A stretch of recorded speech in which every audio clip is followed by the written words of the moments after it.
Sir KTR double tone, Revanth రాజీనామా అంటే interesting ఇది. కేటీఆర్ ఈరోజు మీడియాతో మాట్లాడుతున్నారు. రేవంత్ ప్రభుత్వాన్ని కూలదోయడానికి అందరూ మమ్మల్ని అడుగుతున్నారు.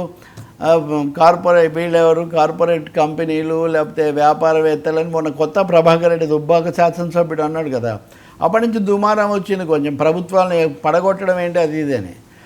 కేటీఆర్ ఈరోజు మాట్లాడుతూ, లేదు ప్రభుత్వాన్ని పడగొట్టడం మాకెందుకు, ఈ ప్రభుత్వం 5 ఏళ్ళు ఉండాలని మేము కోరుకుంటున్నాము, 5 ఏళ్ళు రేవంత్ రెడ్డి గారు ముఖ్యమంత్రిగా ఉండాలని కూడా కోరుకుంటున్నాము, రేవంత్ రెడ్డి గారు ముఖ్యమంత్రిగా ఉంటేనే అంటే ఒక విధంగా ఆయన చేసే పొరపాట్లు మేము బలపడడానికి దోహదపడతాయి అని ఆయన కాస్త వ్యంగ్యంగా కాస్త రాజకీయంగా మాట్లాడారు. కానీ అదే మీడియా గోష్ఠిలో హెచ్సిఏ విషయంలో సుప్రీంకోర్టు చేసిన అభిశంసన రీత్యా రేవంత్ రెడ్డి రాజీనామా చేయాలి, రేవంత్ రెడ్డి రాజీనామా చేయాలని కూడా ఆయన డిమాండ్ చేశారు బీఆర్ఎస్ తరఫున.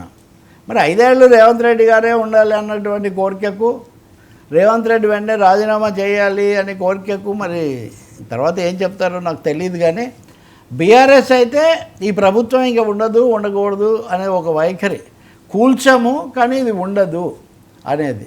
ఈ సమయంలో ఇంకొక చిన్న interesting thing, Smita Sabharwal IAS officer, ఎప్పుడు న్యూస్లో మనకు కనిపిస్తూ ఉంటారు.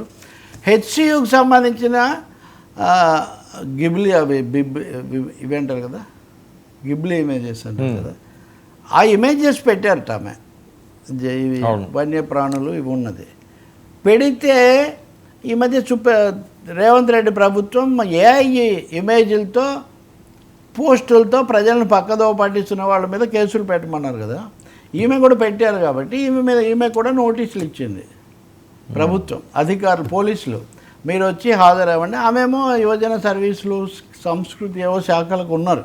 అఫ్కోర్స్ కేసీఆర్ ప్రభుత్వంలో చాలా కీలక పాత్రలో ఉన్న తర్వాత కొంత సర్దుబాటు తర్వాత దీంట్లోకి వచ్చారు. కానీ కీలకమైన దీని కొసం మెరుపు ఏమంటే ఆమె హాజరు అవుతారో ఎప్పుడు చెప్తారో తెలియదు. కానీ సుప్రీంకోర్టు ఇచ్చిన తీర్పు ఆదేశాన్ని ఆమె ఈరోజు పోస్ట్ చేశారు మళ్ళీ. అంటే ఇప్పటికి చేసిన పోస్టుకు పోలీసులు నోటీసు ఇవ్వడం జరుగుతూ ఉంటే సుప్రీంకోర్టు ఇచ్చిన వ్యాఖ్యలు అనుకోండి, డైరెక్షన్ అది, మీరు అక్కడ అడవిని పునరుద్ధరిస్తారా లేకపోతే మిమ్మల్ని జైలుకి పంపమంటారా అని సుప్రీంకోర్టు అధికారులను ప్రశ్నించింది. సో సుప్రీంకోర్టు చెప్పిందని ఎవరేం కాదంటం లేదు కదా. సో లైవ్లా పత్రిక నుంచి ఈ బిట్టును ఆమె రీపోస్ట్ చేశారు తన ఎక్స్లో. అంటే ఒక విధంగా ప్రభుత్వం యొక్క వైఖరిని దాదాపు ధిక్కరించడము, లేకపోతే ప్రభుత్వ వైఖరిని తీవ్రంగా తప్పుపట్టిన సుప్రీంకోర్టు తీర్పును బలపరచడమే. కాబట్టి మరి ఏం జరుగుతుంది మనం ఇప్పుడు అంటే కేటీఆర్ గారు ఒకవైపు ఇప్పుడు ఐఏఎస్ అధికారులకు సంబంధించిన అంశం ఒకటి, మూడోది వ్యాపార వర్గాలు దీన్ని వెంటనే కూల్చేయాలని చూస్తున్నారు, వాళ్ళంతా కొత్త ప్రభాకర్ రెడ్డికి టచ్లో ఉన్నారు. మరి తెలంగాణలో ఎలాంటి రాజకీయ పరిణామాలు జరుగుతాయో వీ హ్యావ్ టు వాచ్.